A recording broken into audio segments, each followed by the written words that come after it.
ॾे शहर खां रिपोर्ट शामिल कंदासीं। अलीम गुलाम खोसो। ॾे शहर जी सरकारी अस्पताल पहिरीं त अस्पताल जी काफ़ी सालनि खां मरम्मत न आहे थी सघी। ज़बून हाल इमारत जंहिंजा चापड़ कंहिं वक़्त बि किरी मरीज़ त ठहियो पर डॉक्टर खे बि मरीज़ बणाए सघनि था।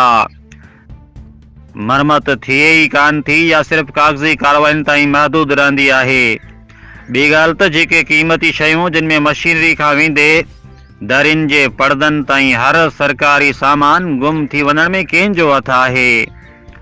हर महीने ते ईंदड़ समूरी मेडिसन बि अणिलभ आहे।